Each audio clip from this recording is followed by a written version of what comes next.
அக்ஷய திருத்திகா வந்துட்டு இருக்கு.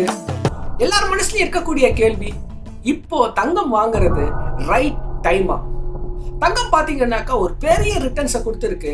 இதே ரிட்டர்ன்ஸ் அடுத்த வருஷமோ இல்ல வரப்போற காலங்கள்ல தங்கம் கொடுக்குமா? Gold will give the same kind of returns. இதுதான் இந்த வீடியோல உங்ககிட்ட நான் ஷேர் பண்ணிக்க போறேன். இந்த ஒரு சார்ட்டை பாருங்க. நீங்க தங்கம் பாத்தீங்கன்னா last 1 year, especially January 1 2024 to December 2024 பாத்தீங்கன்னா 21% ஆஃப் ரிட்டர்ன்ஸ்.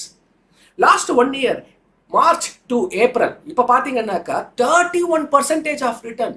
எல்லா அசட் கிளாஸையும் பீட் பண்ணக்கூடிய ரிட்டர்ன்ஸ் கோல்டை கொடுத்துருக்கு. இதே நேரத்தில் பாருங்க, ஈக்விட்டி பாருங்க எவ்வளோ கொடுத்துருக்குனாக்கா 10.7% தான் என்டையர் 2024. ஸோ கோல்டு வந்து out shining all asset classes. ஒரு நாளும் பார்த்தீங்கன்னாக்கா ஹெட்லைன்ஸ்ல தான் வருது, தங்கம் விலை ஏறுது, தங்கம் விலை ஏறுது. So is it a right time to buy gold? இதுதான் இந்த வீடியோவில் சொல்ல போகிறேன் நான். ஸோ வீடியோக்குள்ளே போகிறதுக்கு முன்னாடி உங்களுக்கு ஈக்விட்டி, மியூச்சுவல் ஃபண்ட்ஸ் எதாவது உங்களுக்கு ரெக்கமெண்டேஷன், அட்வைசரி வேணும், நீங்கள் மியூச்சுவல் ஃபண்டில் இன்வெஸ்ட் பண்ணணும், இல்லை பேப்பர் கோல்டில் இன்வெஸ்ட் பண்ணணும், எலக்ட்ரானிக் ஃபார்மேட்டில் இன்வெஸ்ட் பண்ணணும்னா இந்த நம்பருக்கு கால் பண்ணுங்கள். It's free. ஸோ என்னோட recommendation, advisory and services are free. Call பண்ணுங்கள். அண்ட் உங்களுக்கு ஆல்ரெடி நீங்கள் இன்வெஸ்ட் பண்ணிட்டு இருக்கீங்க, எங்கேயோ இன்வெஸ்ட் பண்ணிருக்கீங்க, நீங்கள் பண்ணிட்டு இருக்கிறது கரெக்டாக ரிவ்யூ வேணும்னாலும் ஜஸ்ட் இந்த நம்பருக்கு கால் பண்ணுங்க. we will able to help you, assist you. Welcome to Satish channel.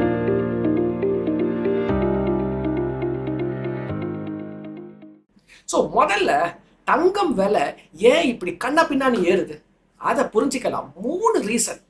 2022 பார்த்தீங்கன்னா தங்கம் விலை ஏறிக்கிட்டு போகுது. எதனால ஏறிட்டு போகுதுன்னா ஒரு முக்கியமான காரணம் ரஷ்யாவுக்கும் உக்ரைனுக்கும் இருக்கக்கூடிய ஒரு வார். இந்த வாரில் பார்த்தீங்கன்னாக்கா யூஎஸ் என்ன பண்ணாங்க, ரஷ்யா கிட்ட போயிட்டு இந்த வாரம் உடனே ஸ்டாப் பண்ணுங்கன்னாங்க. அஃப்கோர்ஸ் ரஷ்யா யார் பேச்சையும் கேட்க மாட்டாங்க, கண்டிப்பாக யூஎஸ் சொன்னால் கேட்கவே மாட்டாங்க. அந்த வாரம் கண்டினியூ பண்ணிகிட்டே இருந்தாங்க. ஸோ யூஎஸ் என்ன பண்ணிட்டாங்க, நிறைய கோபம் வந்து ரஷ்யா மேலே நிறைய சாங்ஷன்ஸ் போட்டாங்க. அதில் ஒரு சாங்ஷன் என்ன அப்படின்னாக்கா, ரஷ்யா என்னென்ன இன்வெஸ்ட்மெண்ட்டை யூஎஸ்ல பண்ணியிருந்தாங்களோ அது எல்லாம் நல்லிஃபை பண்ணி விட்டுட்டாங்க. ஸோ என்ன ஆச்சுனாக்கா, இது வேர்ல்டு எல்லா கண்ட்ரிக்குமே ஒரு ஷாக் வேவ்ஸை ட்ரிகர் பண்ணுச்சு. சப்போஸ் பாருங்க, ரஷ்யா யூஎஸ்ல பண்ண இன்வெஸ்ட்மெண்ட்ஸ் எல்லாம் நல்லிஃபை பண்ணிட்டாக்கா இதே அவங்க மற்ற கண்ட்ரிக்கும் பண்ணனால. So what is the next best option? யூஎஸ்ல இன்வெஸ்ட் பண்ணுறதை விட, அந்த யூஎஸ் பாண்ட்ஸை வாங்குறதை விட என்ன பெஸ்ட் ஆப்ஷன்னா கோல்டாக வாங்கிடலாம். சைனா ஒரு பிக்கஸ்ட் பையர் அந்த எக்கனாமி.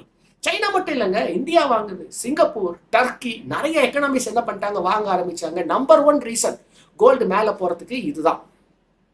நம்பர் 2 ரீசன் என்னன்னு பார்த்தீங்கன்னாக்கா டீடாலரைசேஷன்.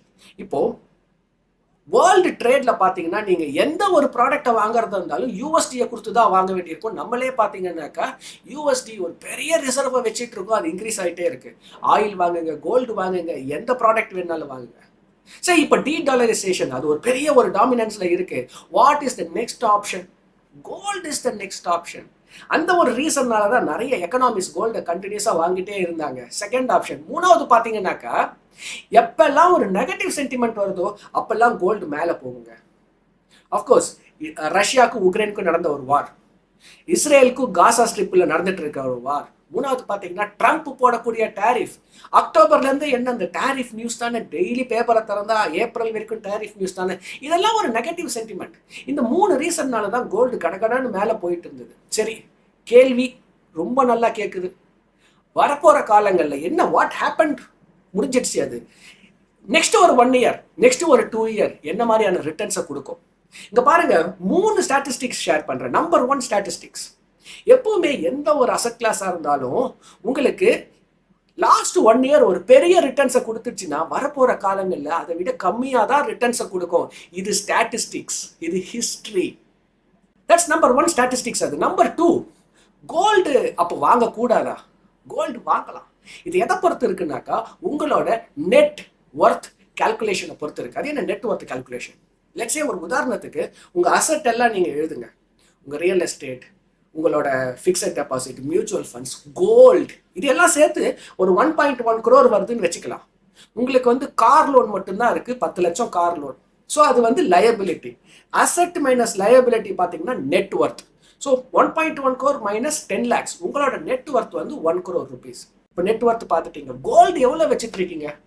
ஓகே, என்கிட்ட கோல்டு பார்த்தீங்கன்னா ஒரு 15 லட்சத்துக்கு வச்சுட்டு இருக்கேன். ஸோ 15% ஆஃப் நெட்ஒர்த் ஆல்ரெடி நீங்கள் கோல்டாக வச்சுருக்கீங்க. ஒருத்தர் எவ்வளோ வச்சுக்கலாம் கோல்டு அவர் நெட்ஒர்த்லன்னா 15% வச்சுக்கலாம். நீங்கள் ரொம்ப ஒரு கன்சர்வேட்டிவ் கஸ்டமர் அப்படின்னாக்கா you can go up to 20%. 20%க்கு மேலே உங்ககிட்ட கோல்டாகவே இருக்கு உங்கள் நெட்ஒர்க்லன்னா ஸ்லோ டவுன் பண்ணுங்க. Do not rush and buy gold. இது 2வது ஸ்டாட்டிஸ்டிக்ஸ். 3வது பார்த்தீங்கன்னாக்கா அக்ஷய திருத்தியா. இது ஒரு ஆஸ்பீஷியஸ் டேங்க. It is a day of belief.